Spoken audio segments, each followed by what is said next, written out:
Foreign Minister, thank you for joining us. Can you give us a sense of what the atmosphere was like in the meeting and if you managed to reach any kind of common ground whatsoever? The atmosphere was professional. We kept our emotions with us. We did not, none of us exploded. We really tried our best. I mean, Mevlut and me, we tried our best to find the way out of the current situation. And I proposed a number of solutions to Minister Lavrov. Unfortunately, he was not in a position to accept them. My impression is that he had no authority to make decisions during these talks. He came to discuss, but not to decide. But was there any common ground anywhere that you could identify where you could make progress? I came with two main objectives: to arrange a humanitarian corridor from the besieged city of Mariupol in eastern Ukraine.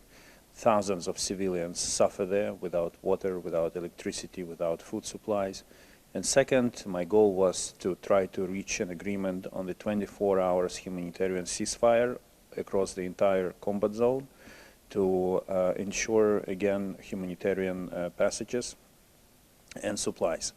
I would like to commend the work of Mevlut Çavuşoğlu, the Turkish foreign minister, who really did his best to facilitate the discussion. But as I said, I have the impression that Minister Lavrov came to talk, but not to decide. So we did not find common ground on either of these issues. You said that you would meet again if there was a prospect of substantial talks or the prospect of an agreement being made. But is there any time frame for this? Are you going to evaluate things, come back to the issues in 3 months, 6 months? Is there any indication of that at all? Well, Turkish diplomacy succeeded in what others could not do, actually bringing us together. It was the first meeting between the Ukrainian and Russian foreign ministers in years, and especially since the beginning of the conflict. So I saw the willingness of Minister Çavuşoğlu to do his best to arrange the next meeting, to continue this dialogue. And we did not discuss any timelines, but I saw this commitment, and I will be looking forward to a message from him. As I said, if Minister Lavrov is ready for a substantial discussion, if he is ready to solve problems which are so urgent and pressing, I will be ready to join. From what you say, the Russian foreign minister has to go back to Russia to talk about these humanitarian issues, to get approvals from various sources. You've tried to get some agreement on humanitarian corridors, but haven't been successful. There's no time frame for further talks on the conflict in Ukraine, so it sounds like nothing has been agreed at all at the moment. Is that a fair summary of the events so far? Well, this is diplomacy. We have to continue talking and seeking ways. If Russia is not ready to make an agreement today, it doesn't mean that they won't be ready to do so tomorrow. This is what the whole effort is about. The question, of course, is the price, because every next day brings more sufferings and more deaths and more destruction to Ukraine because of the barbarian actions of the Russian army. But we have to continue. And today, Minister Lavrov said that in principle, he has nothing against humanitarian corridors.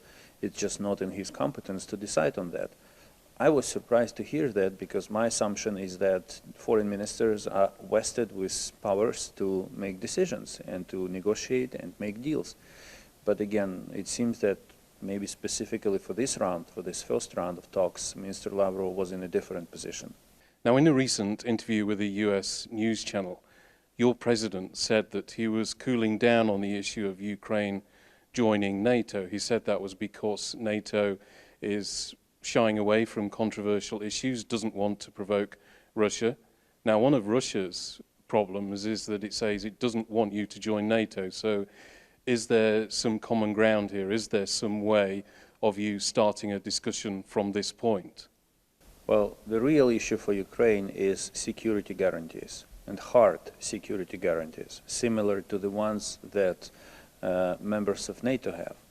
And we need these guarantees primarily from Russia, because it's the country that committed an act of aggression against us, but also from other countries, including permanent members of the United Nations Security Council. So this is the idea that we have, is to have a treaty, an agreement, where countries would oblige themselves not to commit aggression or put economic or any other kind of pressure on Ukraine. NATO is somewhere ahead. This is not something that can happen tomorrow, but Ukraine needs security guarantees now, and the president is focused on seeking that solution. He cooled down because despite all our efforts, NATO is not ready to integrate us. The reaction of NATO to the aggression was basically to delegate everything to member states to deal with us on a bilateral basis. So it's a very pragmatic kind of way of consideration based on the facts on the ground. So from what you're saying then, if you can get these security guarantees from Russia, from other sources, other Western nations, but outside of becoming a member of NATO, this is a starting point for discussion. This is a way of maybe making progress with Russia, isn't it? Devil hides in details. So in principle, we need security guarantees now, and they have to be as hard, as reliable as the ones which are envisaged for NATO members. Until I see that happening, I cannot judge on what our eventual decision will be, whether we will find this agreement as a substitution for NATO, or we will have to continue pursuing the goal of NATO membership while having this agreement in the middle between now and then. It all depends on what the content of the agreement will be. We are not in the phase, we are not at the moment where we are ready to abandon NATO membership. We are talking about the best way to ensure our security. Now, your government says that there should be a no-fly zone over Ukraine, but NATO doesn't want it. It says it would have to enforce it, and that would mean it becomes involved in a wider conflict directly with Russia. Now, I presume you're well aware of those arguments, but does this mean that if you are to achieve your aims to win this war, if you like, then you need it to be a wider conflict, that you need more countries on your side? Since 2014, when Russia attacked Ukraine, Ukraine has never requested any foreign boots on the ground. We did not request any foreign country to fight for us. We are fighting this war. We did ask, and we continue to ask, for increased military assistance, including weapons, that will help us to fight. But our position is very clear. NATO has an argument that they cannot establish a no-fly zone over Ukraine because this will lead to the direct conflict between Russia and NATO. In my view, this argument is based on insufficient confidence of NATO in itself. Because if NATO is confident in itself and proceeds from the fact that military might of NATO is incomparably higher than the military might of Russia, then it should accept that Russia will not dare to attack NATO. NATO planes patrolling Ukrainian skies. This is a completely different logic. But we understand that NATO does not have that confidence. They're not sure. And therefore they take this precautionary, they take this very cautious approach to this issue. But we will continue to insist on this, because for us the control over skies is absolutely critical to save people's lives. What the tactics Russia is practicing in Ukraine now is exactly the same as they did in Syria. To use air force to destroy cities, to destroy infrastructure, to make it impossible to stay in the cities and raise them to the ground. If we cannot take control over the skies, unfortunately, the sufferings and the deaths of many civilians will be shared between Russia and also between those who did not help us with closing the sky. Something else that your president brought up in the interview was the regions of Donetsk and Lugansk, which the Russian parliament has recently recognized the independence of. Now, these are areas which are internationally recognized as part of Ukraine. He says, your president, that there is room for negotiation talks on this issue, but now they've been recognized as independent. How do you negotiate back from there? Well, eventually it's only the people of Ukraine who can decide on the issues of territorial integrity of Ukraine. It's neither the president, nor the government, not even the parliament can decide on the territorial integrity of our country. For us, the decision of Russia to recognize Donetsk and Lugansk are null and void. Doesn't create any legal consequences.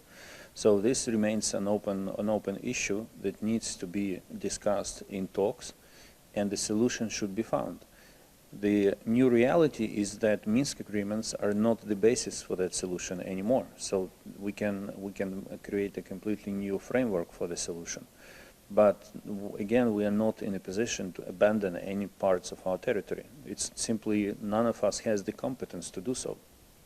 I also wanted to ask you about the current state of the armed forces in Ukraine, because you've requested a no-fly zone. You're asking for military equipment from other countries, and you're encouraging foreigners to come and fight in your armed forces. So how long can you keep this up? On the eve of the war, some best military defense analysts from Western countries came to the conclusion that Ukrainian defense will not last more than 48 hours against the Russian army. Now we have 2 weeks of fighting, and in these 2 weeks Russia did not achieve any strategic goal in Ukraine. I think this speaks for the quality of our army better than any analysis or report.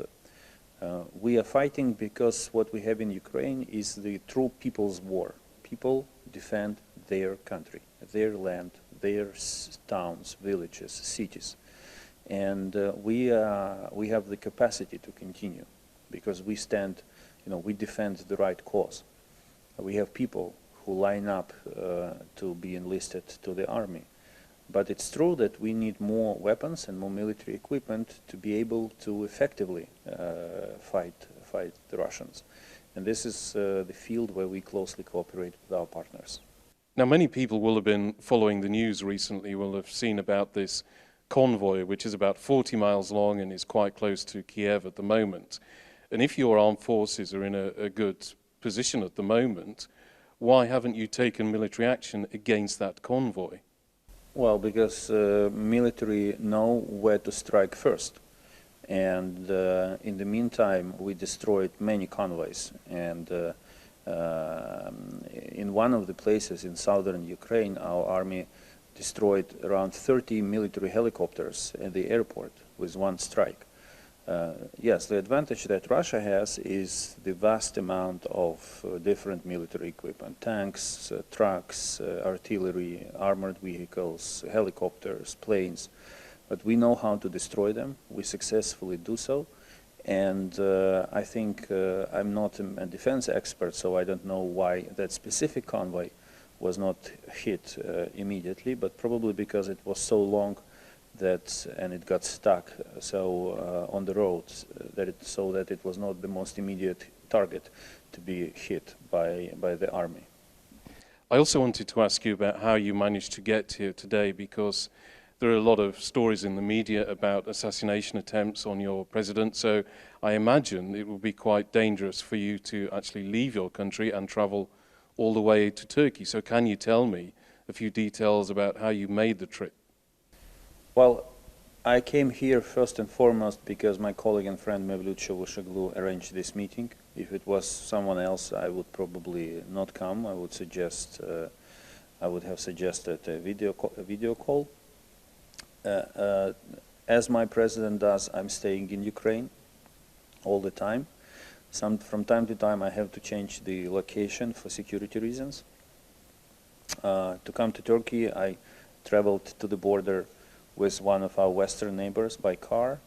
Then I drew by car through that country, boarded a plane to Istanbul, and then a plane to Antalya. That's how my route looks like. Russia's other demands include the recognition of Crimea as part of Russia and also the demilitarization of Ukraine. But in the past few years, you've created the Crimea platform to raise awareness, to create pressure for the return of the Crimea region to your country. It is internationally recognized as part of Ukraine generally, but how do you negotiate on this if you put all this energy into making sure it's handed back? How do you negotiate with Russia's position here? Well, we are now in the active phase of a devastating war, and we have to fix this problem first. Of course, the issue of Crimea will be fixed as well, because it was illegally annexed by Russia, and we are not in a position to abandon our own piece of land and our citizens living there. But we are primarily focused now on stopping the war.